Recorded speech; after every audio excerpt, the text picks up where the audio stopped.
Hi y'all, Elaine here, countryhomeandheart.net is my website, and today I'm going to be making some old-fashioned brownies. This is an old recipe that it's one of the first ones that I ever learned like that. We're talking back in the probably the middle to late 60s, back when I was in probably junior high school.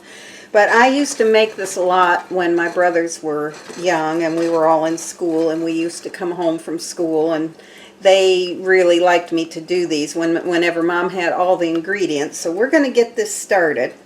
Now, let me turn this down so you can see. Okay. And in my pot here, I have 1/2 cup of butter that I just melted. And what I'm going to do is add 4 ounces. This is semi-sweet baker's chocolate that I've added, and I have this on really low heat, and this is what I added. Okay, and I have this again on pretty, I better turn the heat down a little bit because we don't want that chocolate to burn. But we just want to melt this chocolate in the butter. And now this recipe makes a very, very moist and chewy brownie. So if you like chewy brownies, then this is a great recipe to use. And I'm probably going to make these up and take some to my husband. It'll make enough to where I can put them in the freezer as well. So we'll get these frozen, what I don't use, because it's just me here right now and I don't need to be eating all these brownies, so we're not going to do that. But I think my husband will enjoy these just as much as my brothers used to. When I didn't burn them, when I was learning how to cook, I was really bad to misjudge my time and burn them. Either that or make them real runny in the middle, one of the two. But okay, and I have just about got this melted. It's got just a couple of little solid pieces in there. But I have melted that 4 ounces of semi-sweet chocolate, and you can also use dark chocolate. Either one with this and it will be fine, but we're using today the semi-sweet chocolate. Okay, and I have that ready. So I'm going to set this down in my sink in some cool water, because I want this to come to room temperature, come close to, or at least cool down some before I add it to the eggs, because I don't want it to cook my eggs in the other mixture over here. So I'm going to take care of that and we'll be back. Okay, I'm back and I have my my chocolate cooling in the sink, and I have my mixer here, and I'm going to add 1/2 cup of softened butter. This recipe contains a whole cup of butter, so it is going to be very rich and moist. So we have that butter added. And to that I am going to add 2 cups of sugar,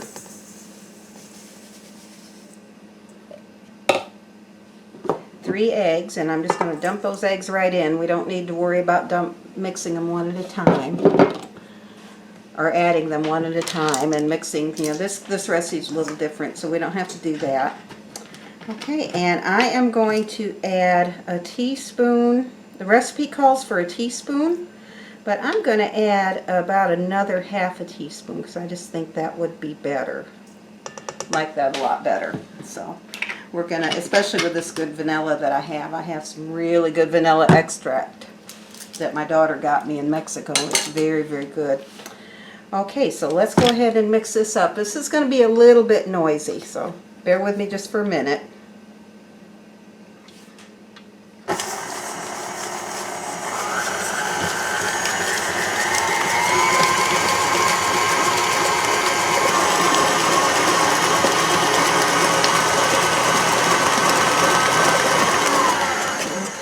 And I'm going to stop just for a minute and raise this up, and I'm going to show you. I have this little paddle mixer that I got here. I had to order that online, especially for my KitchenAid, because it didn't come with that. But it is really good.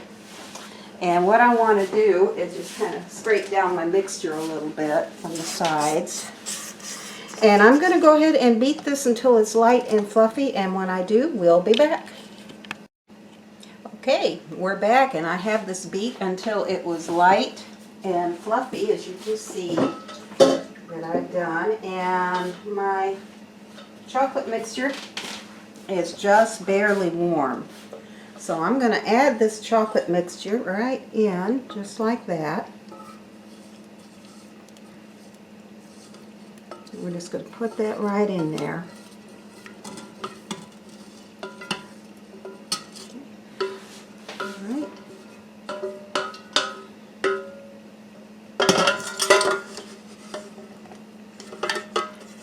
Okay, there we go. Now this doesn't have any leavening in it because your eggs are going to expand, and they will actually act as the leavening in this and cause this to rise. So we don't really need to add any baking powder or soda or anything to that. So, okay.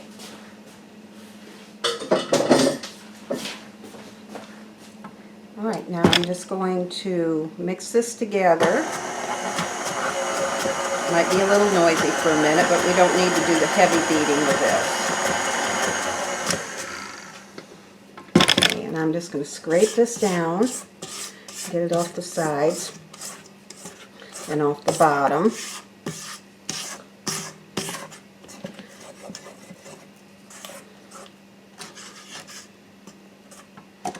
Okay, and so let's just beat that a little more.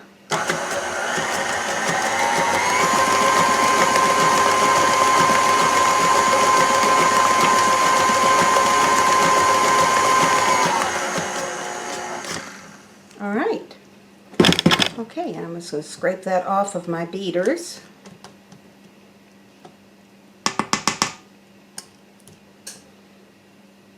Okay, and let's take this out of the way.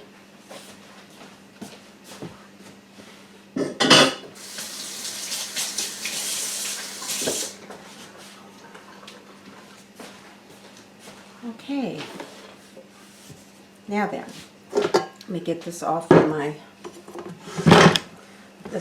mixer. I'm going to move my mixer out of the way because we're not going to be using the mixer anymore for this because, again, if anytime you overbeat cakes or brownies or anything like that, they will come out dry. And we don't want this to be dry. Now this is 1 1/4 cups of sifted all-purpose flour, and I did sift first and then measure because I wanted to make sure that I had an accurate measurement for this so that I didn't get too much flour. Okay, and I'm going to dump in just about half of that.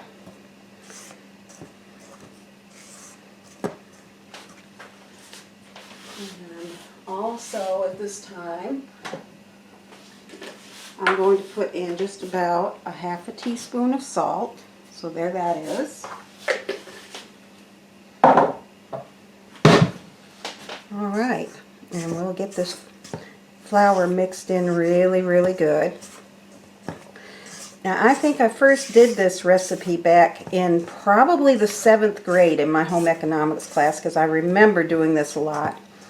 And once in a while when Mama would buy the semi-sweet chocolate in the bar like that, I would get to make these, and my brothers just loved it, and so they would beg me to do these. They'd beg Mom to buy the chocolate so that she would when we could, and she liked me doing this because she worked full-time. She worked in a factory when I was growing up, and so she didn't have time to do a lot of cooking and baking. So as I got older, the more I did, the better she liked it.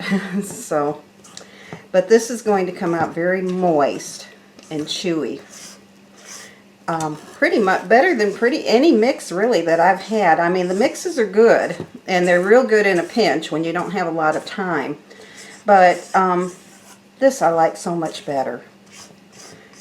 Okay, there we go, and I have it mixed, so I'm going to set this aside.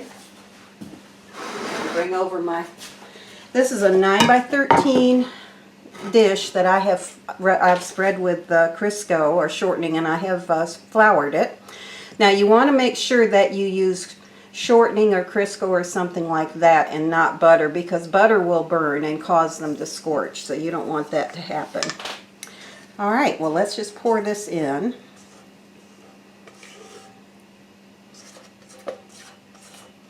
And now you could also, if you wanted to, you could add about a cup of nuts. You could use walnuts, pecans, anything that you like. And you could put them in at this time. But I don't usually put nuts in my brownies. I kind of got in the habit of not using nuts because I have a daughter that does have a pretty severe nut allergy. So I kind of got out of the habit of doing nuts in my brownies or anything because of her, but you could certainly add those if you wanted to. Now, when I was in school, our home economics teacher would have us sprinkle this with cocoa, but I've always just used flour and it's fine. I'm talking about the Crisco in the pan, because she said flour will leave white marks, but I've never seen any, and it does just as good, so we don't. Okay. Yeah, just spread that down there.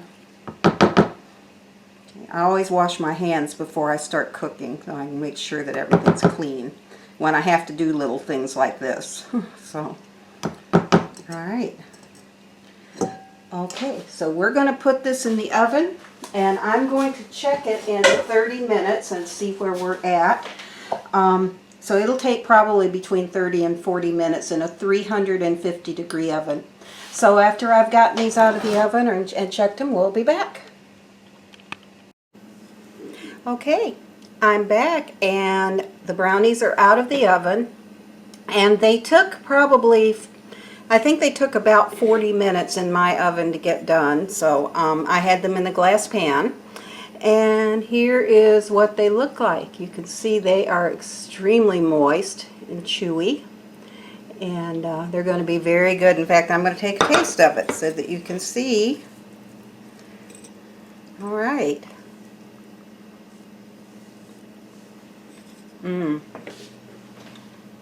They're very moist and they're very chocolatey. And they are chewy. So if you like your moist and chewy brownies, this is a great recipe for you.